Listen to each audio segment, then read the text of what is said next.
we were all in the office and we're like, let's take over the world. And our acquisition specialists were like, yes, yes, yes, yes. And we were all excited. And we just ran into a bunch of markets without being very strategic. And we made a lot of mistakes.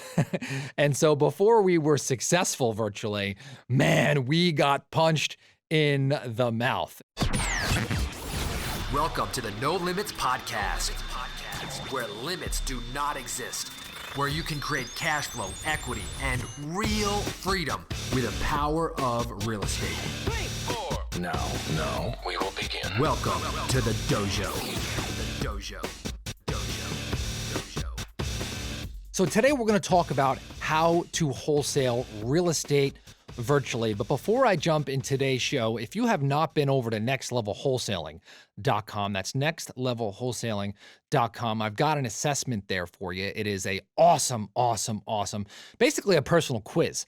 And this is actually going to score you. It's going to give you a personal number score of your real estate wholesaling business. And it's going to rate you in marketing, acquisitions, dispositions, and accounting. Basically, how much money you're making in relation to how much money you are spending. And man, when you take this, the first time I took this and I created it, I'm like, oh my gosh, it is so clear, right? The overwhelm was completely eliminated.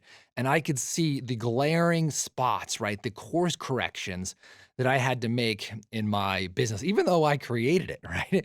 And so I've given this to hundreds and thousands of wholesalers who have taken it and says, oh my gosh, I was blind and now I can see, right? So make sure you go over to nextlevelwholesaling.com, take the assessment. It is totally free and it's going to give you an amazing clarity on your business. So that is my gift to you, nextlevelwholesaling.com. So let's talk today about how to wholesale virtually. So I'm going to share with you my personal stories in wholesaling virtual. And I can tell you, I've always been, a very, very blunt person and very transparent. So there have been times in my business where we've been in virtual markets and we have absolutely crushed it, right? We've done huge deals completely virtually where we have never been to the property and we never met the seller, and we've done six-figure assignments. And then we've gone virtually and we have been completely decimated and crushed, right? Both with our marketing dollars and our team members and our morale. And so nobody likes that. And so I've been on both sides of the coin. I know how it works and I know when it doesn't work. So I'm going to give you all the things to do, and then I'm going to give you all the things not to do. And so my personal story was back in 2012, I was doing deals in San Diego and our business was just humming along, right? We were making a ton of money and we were all in the office and we're like, let's take over the world. And our acquisition specialists were like, yes, yes, yes, yes. And we were all excited. And we just ran into a bunch of markets without being very strategic and with a lot of enthusiasm, which is good sometimes, right? But sometimes if that enthusiasm is not strategic, we made a lot of mistakes. And so before we were successful virtually, man, we got punched in the mouth. And so our first virtual market outside of San Diego was Cleveland, Ohio. And so we send out 2,000 postcards. And if you're in this business for any length of time, that's not a tremendous amount. It's actually quite a small amount. And we sent out 2,000 postcards and man, the phone would not stop ringing. I mean, it would just ring and ring and ring and ring and ring and ring and ring. And we locked up 22 houses off of 2,000 postcards. And 22 of those houses, two of the 22 houses were given to us for $1. Now, if you compare that to San Diego at the time, which was less competitive than it is now, a lot less competitive, we were spending at the time in 2012 around $4,000 to $5,000 to get a real estate deal with direct mail. So you could imagine that sending out 2,000 postcards at the time, which was about $1,000, and us locking up 22 houses was, I mean, if you do the math on that, it is just crazy, right? And so we are high-fiving each other. Everyone's going nuts. Everyone's like, we're going to be rich.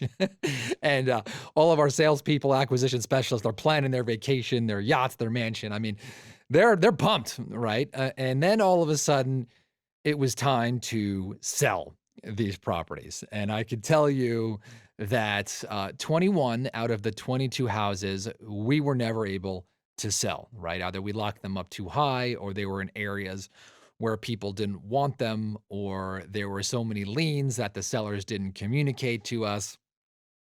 And it was just a giant crap show. And man, I had energy involved, and our acquisition specialist, they were completely deflated. And so we made $7,400 on, I think it was about $1,000 in mailing. But more importantly, was the time cost. I mean, I can tell you just the man hours that I had in it and our team had in it, and the letdown, comparing it to what we were doing at San Diego in the time, was a complete distraction. I can tell you this. It was not only the cost of what we had done in Cleveland at the time, not that it can't work there, right? Because it can. But our San Diego business at that time then went through the floor because of that distraction, right? And I've seen many other people do this actually, where they've gone to another market and they've got distracted and their core business goes through the floor. So I'm going to touch on that in a minute. Another market that we went to virtually was Oklahoma City, right? And I had some familiarity with Oklahoma City. I had some rental properties there. And so we went there, and the response was way better than it was in San Diego, but not quite what it was in Cleveland. And so we started doing business there, and we were successful. But I felt that at the time, the time and energy and the focus were better spent at home in San Diego. But I also saw that there were a lot of improvements, right? So I saw the opportunity to expand to these other markets. And I said, listen, we need to focus our efforts, right? We need to be better at selling. We need to be better at closing. We need to do a better job of the leads that we have here. We need to sell for more when we're selling to cash buyers, right? We need to fix what's in front of us before we add some more complexity to this business. And so we did that. And you know what happened? Our San Diego business went through the roof at the time. Okay. And so a lot of what I'm going to talk about today is, number one, we're going to take a look at the reasons why you're looking at virtual. Okay. And the second, if you decide to go virtual, I'm going to show you the right way to do it, because eventually we did add other markets and we were very, very, very successful in other markets. And we learned how to pick the markets and operate in those markets and do the deals from front to back. So I'll make an agreement with you. Number one, if we decide that you are going to look at the reasons why you are going to go virtual. And two, then you decide that you are going to go virtual because, okay, of good reasons. And then three, you are going to follow what I'm going to share with you step by step to the promised land, right? Which is big deals, big profits, and a business, okay, that's going to throw off cash month after month after month with little to no involvement from you in the long run. So let's get into it. All right. So I want you to ask yourself, first question, are you thinking about going virtually for strategic reasons? You know, when most people think about virtual wholesaling, they think about, I'm going to be on the beach with my laptop, or I'm going to be in my chair with my laptop looking out in the mountains, and my team is going to be doing deals in a market that I'm not going to be in, and I'm not going to do any work. Okay. And that's the virtual wholesaling. That's kind of like the vision people have. And that's great. Well, first thing I'm going to tell you, right, is that if you are on the beach with a laptop, you've got a problem, right? If you're on the beach, your laptop should be home. And if you're in the mountains, your laptop should be either home or closed, right? So when you're on vacation, be on vacation, right? And when you're at work, be at work. That is something that I've learned. So if you have a local business or a virtual business, your freedom is not contingent upon where you're locking up contracts. It's just not, right? If you don't want to go out to a house, right, you can hire someone to go out to that house for you. But I can tell you that if you are locking up deals virtually over the telephone yourself, and you are still enslaved, and what I mean by enslaved, you're still locked into the day-to-day operations of the business, you're the one who's going to be making those phone calls and negotiating with the sellers and sending out the marketing and making sure a notary gets out there and dealing with the cash buyers if you don't delegate properly. So virtual does not mean freedom. Okay. Now, this podcast is all about freedom, right? But if you want to have more time and more energy and not do the stuff that you hate in the business, but only the stuff you love, well, this is all about delegation, right? And bringing the right people into your business and training them and empowering them so that they could build the business and let you concentrate on the stuff that you love to do. And then when you're on vacation, okay, close the laptop, shut off the phone, and you're not doing work when you're traveling the country. It's not about, or out of the country, right? It's not about doing work from anywhere, because I don't want to do work from anywhere. I could tell you that there are times where I've been at a beach house that we go to every single year, and every time I open up my computer or talk on my phone, my wife and kids are not happy with me, right? So I don't do that anymore, right? But there was a time that just because I was at the beach and I was operating my business, not locally in my town, I thought that was freedom. And actually, that's bondage. Okay, so my first strategic question to you is, why are you going virtual? It's because, do you think that you're going to have more freedom doing so? Or is it because of a strategic decision in the market? Because I'm going to reiterate this. If you think that you're going to work less because of your market, the opposite actually will be true, because you're adding more complexity, right? You will gain freedom by bringing team members on and delegating to them no matter where your location. Now, number two, let's talk about location, because many people, when they get involved in this business, they have a grass is greener view on the business, right? Where they listen to a podcast or a YouTube video, or they buy a course and they're excited and they experience just their first few rejections, or they have some resistance in the business, and immediately they switch to, my market is no good. Right? And that emotion is there, and they think that it's going to be easy in some other market. So I could tell you that this business is awesome. I don't know of many ways to make money faster than in real estate wholesaling. I mean, you can make huge checks in a relatively short amount of time compared to other businesses. And that's why our team operates this way, right? It is hard work, but it is simple, and you could make a lot of money.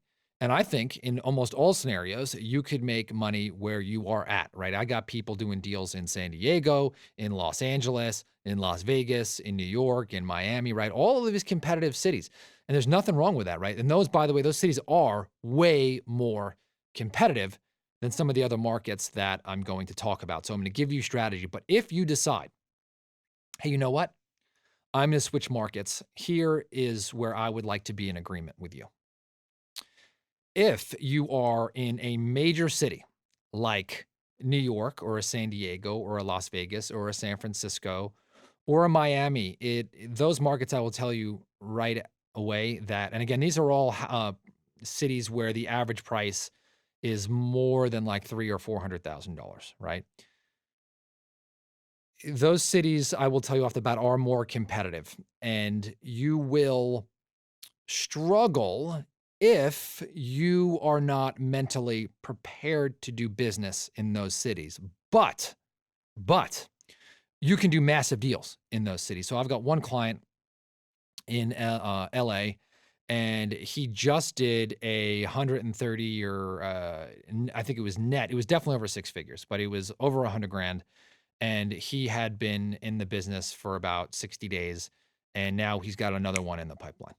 Okay. And so he understood and was committed to that process, and he's not going for a giant volume of deals. He's just going for giant deals. And his business is on track, if he keeps doing what he's doing, to make $1.5 to $2 million in a year, right? And he understands that it's going to be more competitive. He's going to have to know the market better. He's going to have the cash buyer list who's going to pay the absolute most, but he's going to have to be patient and understand that he's hunting whales. So if you are in that market and you are willing to be patient and understand that you will do less deals, but bigger deals and have less complexity, then that's great.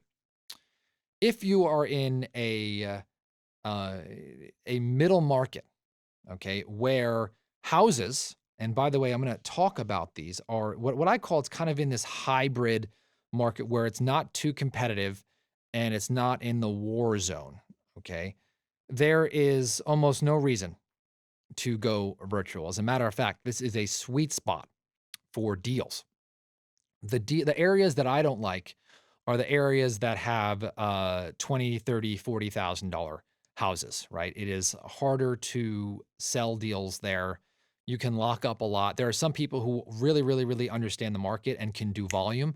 And that business is all about volume in those war zones, right? And so you will be able to lock up properties just like I did in Cleveland, right? And lock up 22 deals, but it's going to be much, much, much harder to sell deals in those areas, especially if you don't have local market knowledge. So once now you've made the strategic decision, say, listen, I don't want to hunt these giant whales, right? And I don't want to be in this market over here. I am now going to be strategic and I'm going to hit kind of low hanging fruit markets where I know I will be able to sell my properties easily. All right. So you want to be able to get deals fairly easily. It's not like, they're going to come to you on a silver platter. You still have to do the work, right? But also there's a lot of demand. And so here's my hack for you. So now you've made this strategic decision. Okay. Now, if you don't know, stay where you're at, market for 90 days consistently, week after week after week, make 60 calls a day, make 30 offers a week, make sure you're going at least 2 to 3 face-to-face appointments for a week. And if it's not working after 90 days and you're using the sales techniques in this podcast, maybe consider going to another market, right? But not until you do that. And after you've made that decision to move, here is where I would go. I would pick a hybrid market, not a huge city, but there's still demand.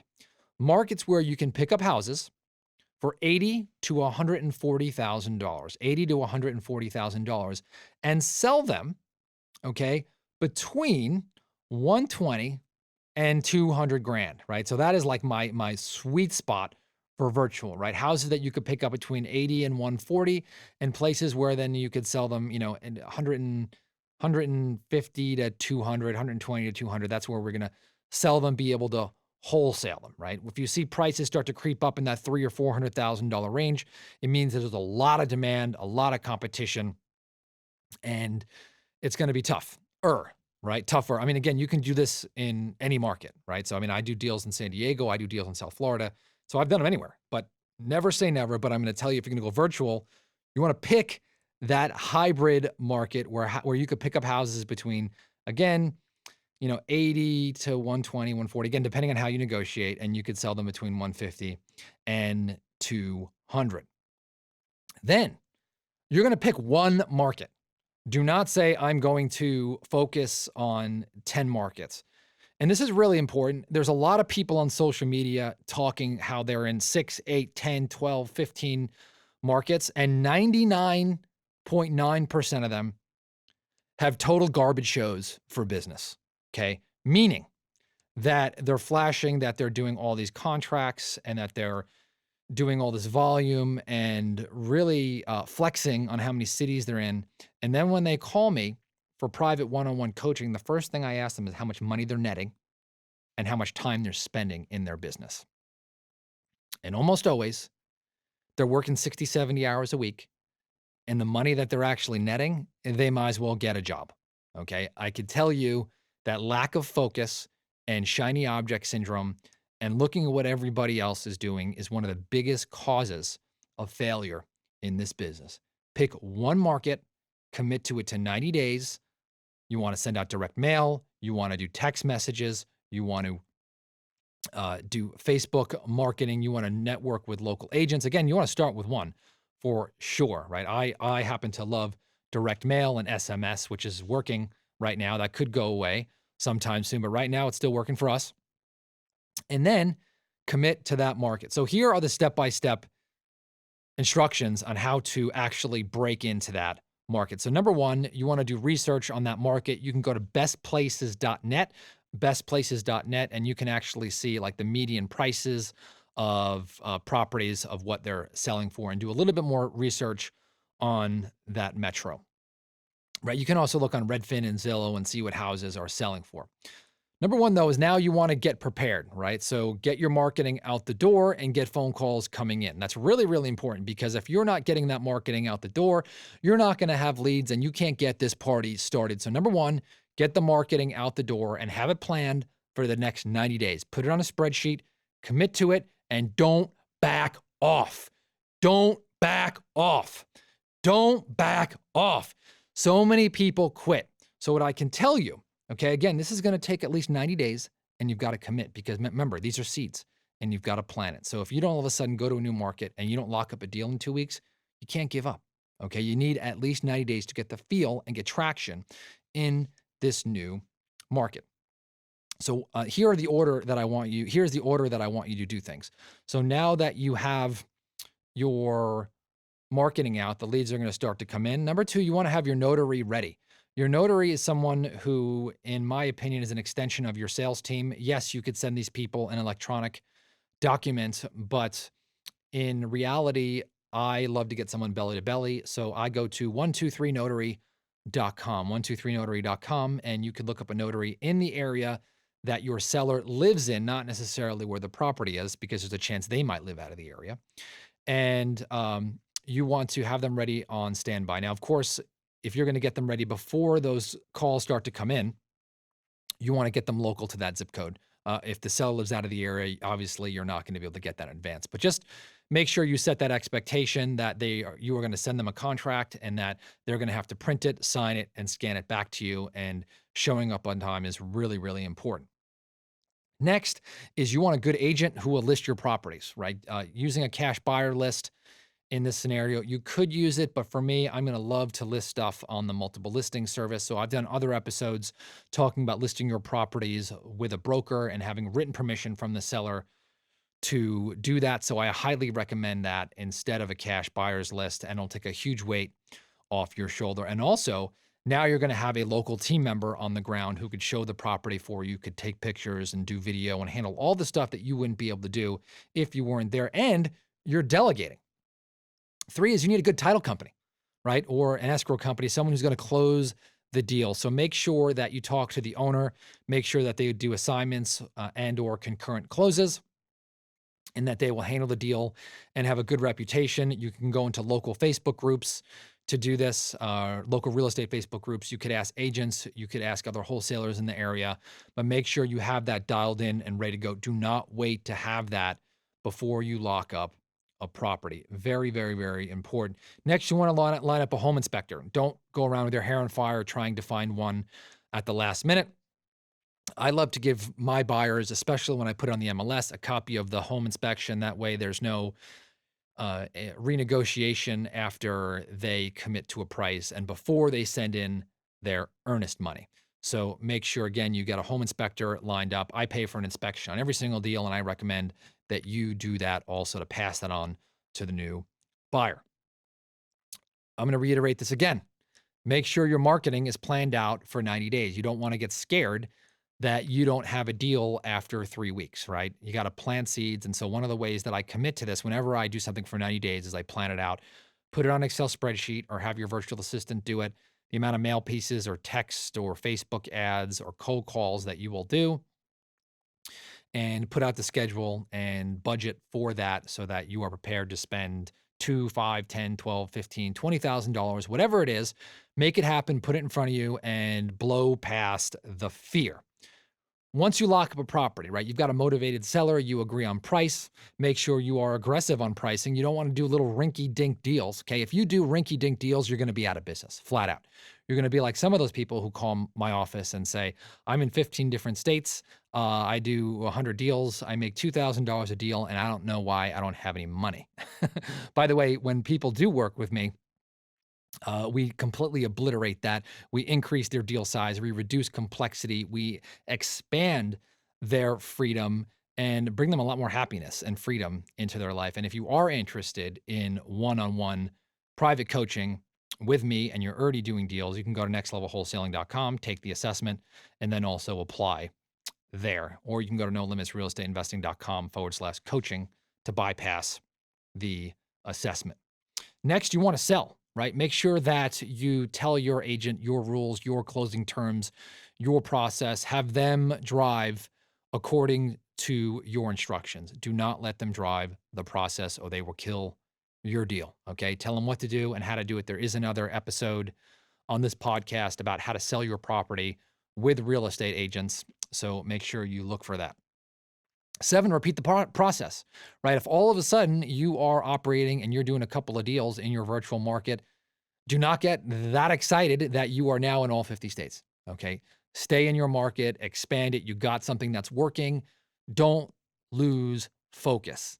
If it's working, keep pounding that drum. Milk it for all it's worth until you cannot get any more juice out of that squeeze. All right. I'm going to say that milk it for all it's worth until you can't get any more juice out of that squeeze. And once you are running like a finely tuned machine, your marketing is automated, cash flow is predictable, you're doing big deals, your hours are extremely low, your marketing is just on full blast, and you just can't get any more deals where you're at, then, and only then, is it time to consider another market. Now, if you are in a bunch of markets right now and you have not listened to this podcast, you're like, oh my gosh, I sound like that guy running around like a chicken with my head cut off in 15 different markets with 100 different lists and all these agents, and I've got a bunch of properties that we can't sell. What I want you to do is basically look to see where your performing market is. Because right now there's probably 1 or 2 markets where you are at if you are already doing this and you are getting 80% of your business from there. I would eliminate everything else and focus on those 1 or 2 until you've squeezed that lemon or lime and there is no more juice. And then, and only then, pick another market. And then repeat the process. Okay.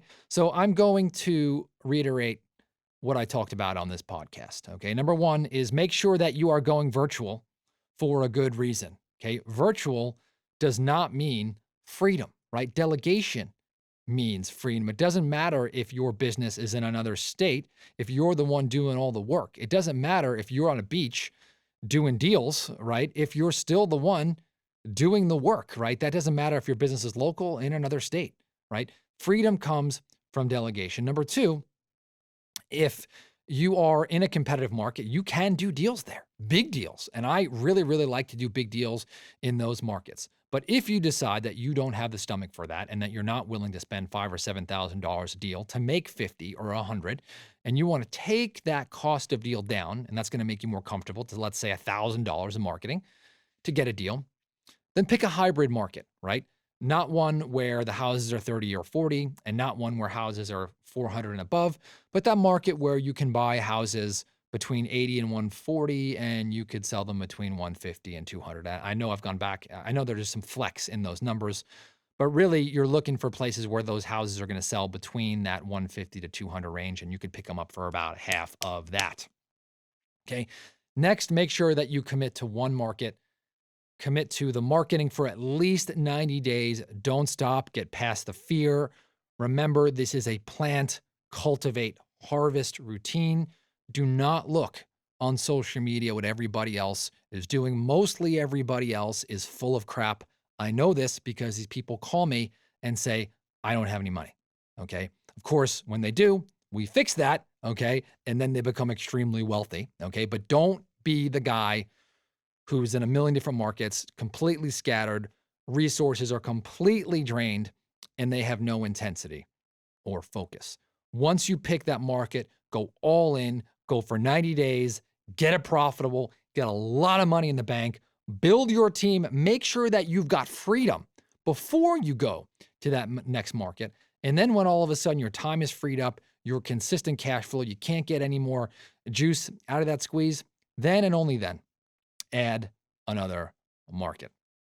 So if you are already doing deals and you are interested in one-on-one coaching and you're looking to really expand that business, take it to the next level, and you are easy to work with and not a pain in the you-know-what, go to nolimitsrealestatinvesting.com/coaching where you can apply to become a private coaching student of mine. The keyword there is apply.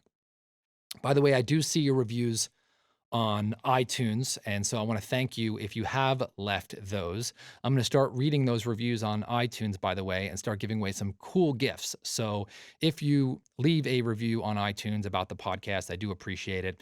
And I may, just may, read aloud your review on the air next time. So remember, if you're going to wholesale virtually, make sure to focus and do it the right way. Your bank account will thank you later.